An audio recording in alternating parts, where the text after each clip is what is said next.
A few weeks ago, Bryce Mitchell officially announced that he was moving down to 135 pounds, and honestly, this can be one of the biggest gambles of his entire career. Now, here's the thing, a lot of people don't realize this, but Bryce actually used to fight at the bantamweight division before he came into the UFC. His early fights, especially on the regional scenes and even on the Ultimate Fighter, were at 135.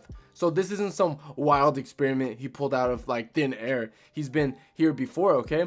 Just the difference now, he's doing it after years of competing at 145, at the featherweight division, where the division has gotten absolutely stacked with physical, stronger, and more explosive guys. And after his recent loss to Gene Silva at UFC 314, Bryce didn't waste any time. He straight up said, I pretty much made up my mind after that fight, and the reason why is that Silva was just too big, too strong, and honestly, Bryce felt out-muscled. You can tell during the second round, especially once Silva started taking over with the control and the pace, Bryce looked overwhelmed. And he even said afterwards that he felt like he's a natural 135er and should have made this move earlier.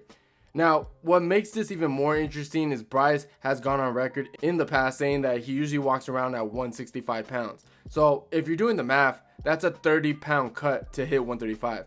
Now, in my opinion, that's a serious drop. Even for an experienced fighter, that kind of weight cut walks a fine line between performance optimization and totally system shutdown. And what makes it even more wild is that Bryce used to be vocal about not liking extreme weight cuts. He once talked about how cutting weight cut feels like dying, and how he'd rather fight closer to his natural size than drain himself just to make a number on the scale, But clearly, after that Silva fight, something changed. Now he's betting on the idea that he can be the bigger, stronger guy for once. That maybe if he cuts the weight right, he can finally impose that grappling without getting out-muscled.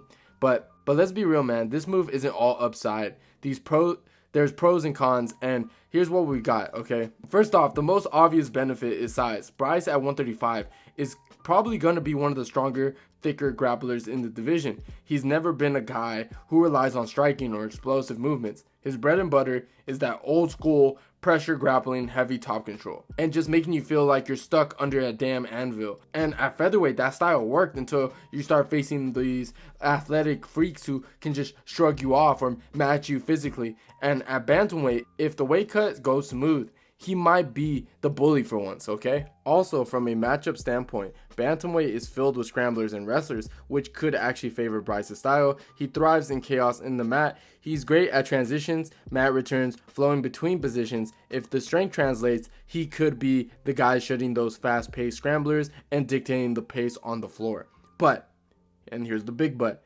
here's the catch, okay? And it's a big one.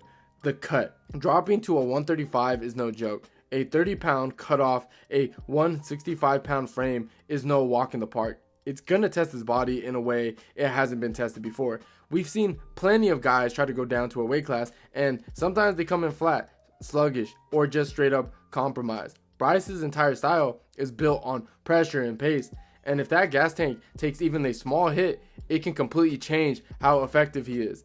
That's the risk, okay? If his body doesn't respond well, if he starts getting tired halfway through the fights, he becomes a sitting duck for these fast, explosive strikers that flood the 135 division. And look at his first matchup, man. Said Nurmagomedov.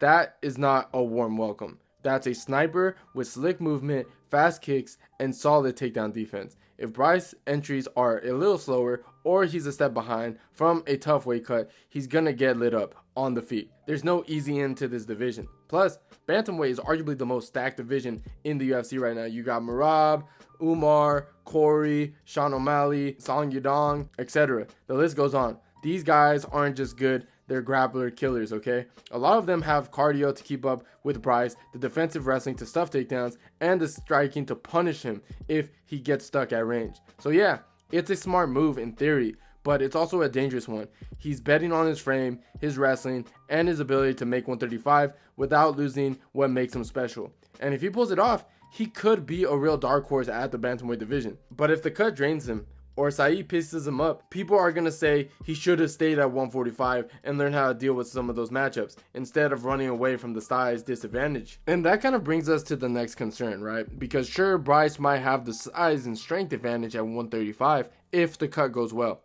But you got to ask, how does his actual skill set translate against these bantamweights? Because let's be real, Bryce has never been known for his speed or clean striking, okay? Yes, he's awkward on the feet, and I don't even mean that in a disrespectful way. That's just his style. He throws loopy punches, wide hooks, and kicks that are kind of telegraphed. It's not pretty, it's not sharp, and it's definitely not fast. At featherweight, he could sometimes get away with that because guys were so worried about the takedown threat. But bantamweight, these dudes are fast. Guys like Sean O'Malley, Corey Sandhagen, even Said Nurmagomedov, they move like they're on ice skates, okay? They're slick, they're technical, and they can snipe you from range before you even get your feet planted, okay? So if Bryce doesn't get the fight to the ground early, or if he starts slowing down from the weight cut, he might just be target practice for these faster, sharper strikers in the division. Because unlike featherweights, these guys aren't going to wait around and respect his grappling right away. They're going to try to push the pace, chew up the legs, circle out, and test his reaction. And even if it's half a step behind, it's going to show. That's where the real risk is. The weight drop might even give him a physical edge in the clinch, but everyone else, that's the margin for error. Just got a whole lot smaller, you know? Alright, so now that we've laid out the groundwork on Bryce moving to 135, the weight cut, the pros and the cons, and how his style matches up against these bantamweight, we gotta get into specific matchups. Because his first fight at bantamweight, it's not a warm-up. It's not some lower tier guy to test the waters. Nah, they threw him right in there with Said Nurmagomedov. And in my opinion, that dude is dangerous. Said's one of those fighters that kind of fly under the radar if you're a casual fan. But if you actually follow up with the division, you know that this guy is a problem. He's slick on the feet, super well-rounded, and has that funky Dagestani flair without being just another wrestling you to death guy, you know? His striking is sharp, especially with his kicks. He's fast, he's unpredictable, and he fights long.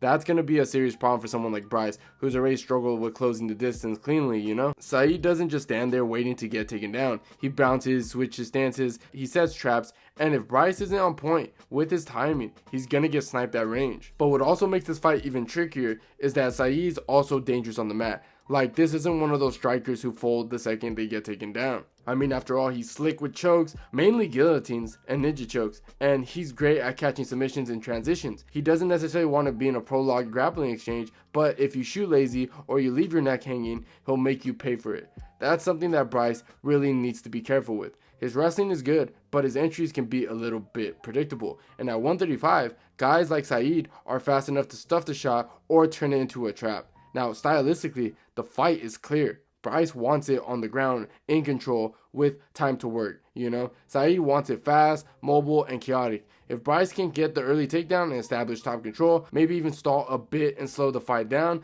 then he's in his comfort zone. He's excellent at floating from half guard to side, riding guys, landing annoying shots, not the most damaging stuff, but enough to rack up control. But enough time to rack up control in time and win rounds. But that's assuming he gets there without getting cracked. And let's not forget, this is Bryce's first time cutting to 135 in years. He usually walks around at, 165 pounds? So we're talking about a 30-pound weight cut. That's not nothing. Even if he makes the weight clean, what does that do to his cardio or his reaction time? Because if you're even a bit off against someone like Said, you're gonna get lit up. So when you break it all down, you know, the weight cut, the speed disadvantage, the risk of a submission in a scramble, this is a real tough debut for Bryce at bantamweight. Now, if he wins, it's gonna be because he executed it perfectly, imposed his grappling, and weathered the early storm. But if Said can keep the fight standing or just catching him slipping on the takedown, it could be a long or short night for Thug Nasty, you know? I lean with Said in this one. Not by a mile, but just stylistically. I think it favors him. He's faster, more dangerous on the feet, and slippery enough to avoid prolonging control. But hey, if Bryce pulls it off, if he shows up, makes the weight, and dominates on the map, that's going to flip the entire narrative. But even if we put the weight cut aside, I still think we have to have a real conversation here, okay? Let's be honest. What if Bryce just isn't that good? And look, I'm not trying to disrespect the guy or throw dirt on his name. I like Bryce. He's entertaining, he's raw, and his style is fun and it's working. But we gotta be objective here. The guy has some real limitations. The guy's on the losing streak, you know? It's not just because the guys were too big or too strong. A lot of it just comes down to the holes in his overall game. His striking has never evolved. His setups are basic. His defense is leaky. And even in his grappling, his so-called A game, there's have been moments where he looked behind the curve against more technical or athletic guys. I mean, the Topuria fight, for an example, he wasn't just out-muscled. He got dominated. Like, that wasn't a skill issue. That was a gap in skill, a gap in timing, a gap in ability. Gene Silva, same thing. He didn't just beat Bryce because he was bigger. He beat him because he was faster, sharper, and just more locked in. So when people say, oh, well, Bryce will be better at 135, I kind of have to push back, because sure, he might be the bigger man down there, but the size doesn't fix everything. You still have to be good enough to compete with the elite. And bantamweight, man, that division is stacked with killers who don't care if you're big. These guys aren't mid-tier guys with sloppy takedown defense in this weight class either. They're specialists, and Bryce hasn't showed what next level skills looks like yet. On the feet, not on his transitions, and not with his fight IQ. And that's the real concern, not the cut, not the power dynamic. It's what Bryce's actual ceiling is. Has he already peaked? That's the real question. Or was he a fun, gritty wrestler who found some success early and is now starting to get exposed the deeper he goes into competition? And if that's the case, if Bryce hasn't evolved past the guy we saw on The Ultimate Fighter, then it doesn't matter what weight class he fights in, because he's gonna keep running into the same wall, the same problem, the same type of losses. Whether it's Said Nurmagomedov at 135 or another Topuria type at 145, the result's gonna look similar if he doesn't make real adjustments. So this fight, it's not just a test of weight cuts, it's a skill check, a reality check, a career check. And that's why this moment matters, because if Bryce loses here, and especially if he loses bad, the conversation isn't going to be about his size anymore. It's going to be about his future, whether or not he's ever going to be a real contender or just another guy with a cool nickname and some real funny promos, you know? We'll find out if Thug Nasty's got that second act, or if the first run at featherweight was as far as the story goes.